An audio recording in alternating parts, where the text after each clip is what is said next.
दोस्तों मुंबई के एक हॉस्पिटल में 14 साल की लड़की जो है एडमिट रहती है। उस लेडीज को जो भी देख रेख है, सर सफाई से लेकर ट्रीटमेंट तक, वहाँ पे लेडीजों का ही एंट्री होता है, पुरुषों का वहाँ पे एंट्री नहीं होता है।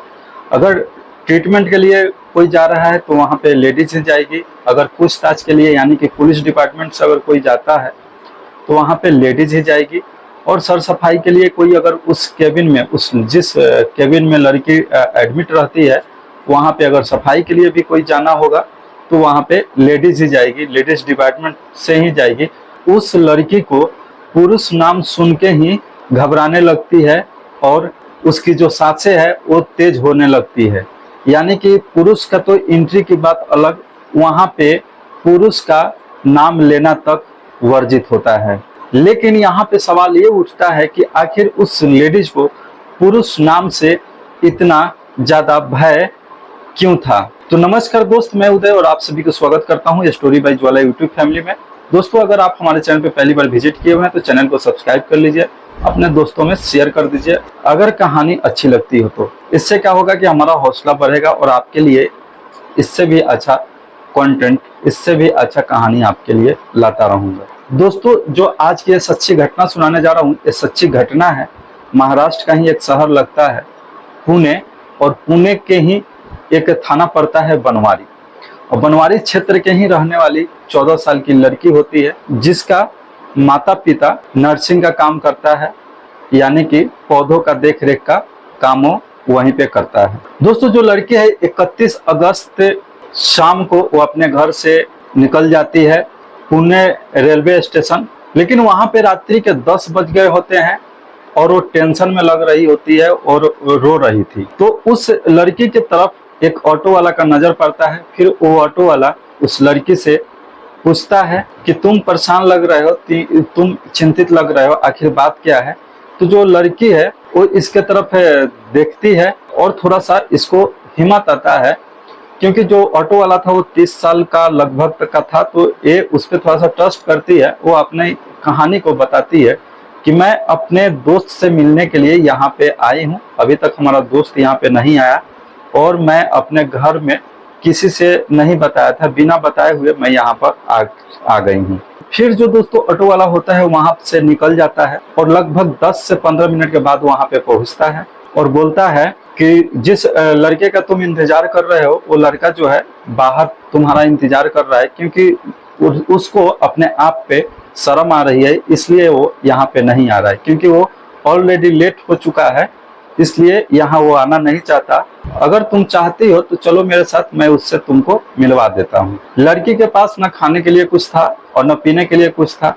लड़की को काफी तेज प्यास लग रही होती है और जो ऑटो वाला था उसके हाथ में एक पानी का बोतल होता है। वो अपना पानी का बोतल उस लड़की को पकड़ा देता है और जो लड़की है पानी पीती है और उस ऑटो वाला के साथ ही साथ साथ चलने लगती है। 10 कदम गई होगी तब तक उसको चक्कर आने लगता है और चक्कर आके गिरता जब तक वो ऑटो वाला पकड़ लेता है और ऑटो में बिठा देता है। फिर ऑटो वाला वहां से उसके दोस्त से मिलाने के बजाय वो जंगल की तरफ लेके चला जाता है। फिर उसके बाद उसके साथ बलात्कार करता है, करीब 3 घंटे उसके साथ बलात्कार करता है। उसके बाद फिर वहां से एक लॉज की तरफ जाता है और वहां पे पहले से कुछ लड़के उसका इंतजार कर रहे थे। फिर वहां पे उस लॉज में पहुंचता है। पहुंचने के बाद वहां पे एक रूम लेता है और रूम लेने के बाद उसको उस रूम में अंदर लेकर चला जाता है। ये सब उसके साथ हो रहा था लेकिन उसको कुछ पता नहीं होता है, क्योंकि उसको जो ऑटो वाला ने पानी पिलाया था, जो पानी का बोतल था,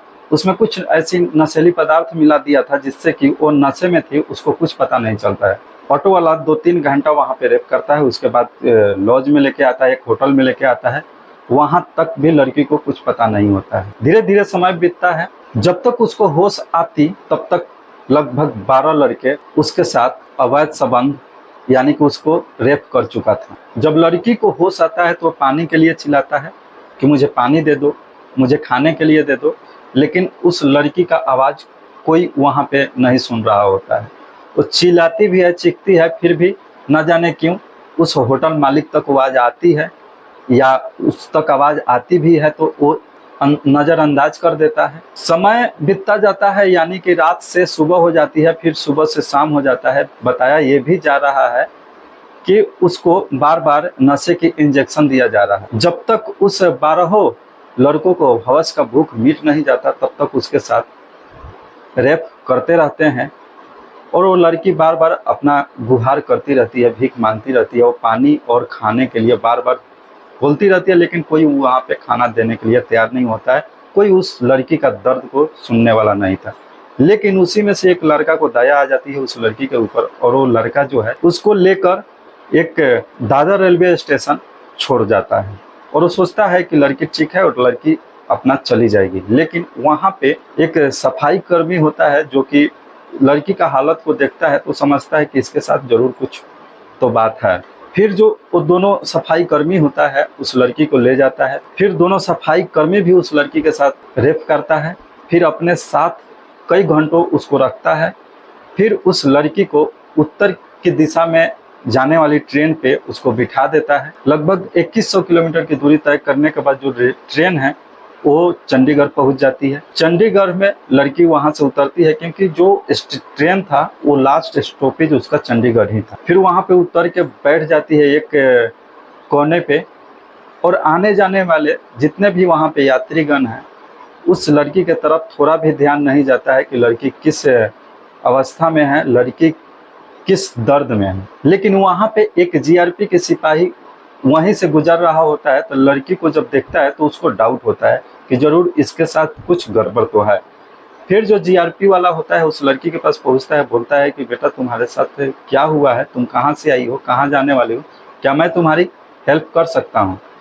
जो लड़की है वो डर जाती है, सहम जाती है, क्योंकि वर्दी के रूप में भी तो एक वो पुरुष ही था। फिर जो पुलिस वाला होता है वो काफी अच्छा होता है, और CWC यानी कि चाइल्ड वेलफेयर कमेटी में के एक अधिकारी के पास वो फोन करता है, और वहां से एक लेडीज वहां पे पहुंचती है, और वो लेडीज उस लड़की के साथ एक माँ की तरह उसको काफी दिल जीतने की कोशिश करती है। आखिरकार वो जो लेडीज होती है चाइल्ड वेलफेयर कमेटी का, उस लड़की का दिल जीत भी जाती है।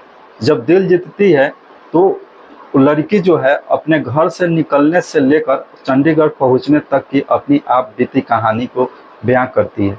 जब कहानी वो अधिकारी सुनती है तो रो रो कर बुरा हाल हो जाता है, और साथ में जो जीआरपी पुलिस होता है, जो सिपाही होता है, वो भी बाहर रो रो कर उसका भी बुरा हाल हो जाता है। और इधर जो लड़की की माँ और पिता होते हैं ये काफी गरीब भी होते हैं, पढ़े लिखे भी नहीं होते हैं, तो ये अपने लड़की का बनवारी पुलिस स्टेशन में ही गुमशुदगी का रिपोर्ट दायर करवा देते हैं।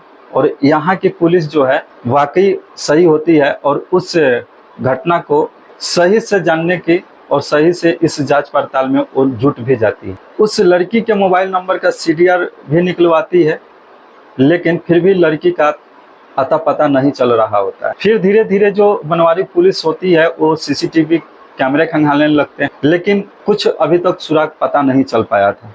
तब तक जो चंडीगढ़ पुलिस होती है वो बनवारी पुलिस स्टेशन में संपर्क करती है, वहाँ से बातचीत करती है, सारे बयान को, सारे घटनाक्रम को बताती है। फिर चंडीगढ़ की पुलिस ने हवाई जहाज से उस लड़की को मुंबई लेके पहुँचती है, और इधर अपना बनवारी पुलिस जो है इस घटनाक्रम को, इस में कौन कौन शामिल है अपराधी को ढूंढने की काम कर रही थी। तब भी जाकर 100 CCTV से ज्यादा CCTV खंगालने के बाद एक वीडियो प्राप्त होता है, जिस वीडियो में दिखा जाता है कि जो लड़की है पुणे रेलवे स्टेशन पर पाया जाता है कि एक वो जो लड़की है एक ऑटो वाले के साथ में ऑटो में बैठती है, और उस ऑटो का नंबर CCTV कैमरे में कैद हो जाता है। ऑटो के नंबर के द्वारा उस ऑटो वाले को पकड़ा जाता है, और एक एक करके 12 आरोपी को पकड़ लिया जाता है। जब लड़की मुंबई पहुंचती है तो लड़की जो बयान देती है वो दोनों सफाई कर्मी को भी पकड़ लिया जाता है।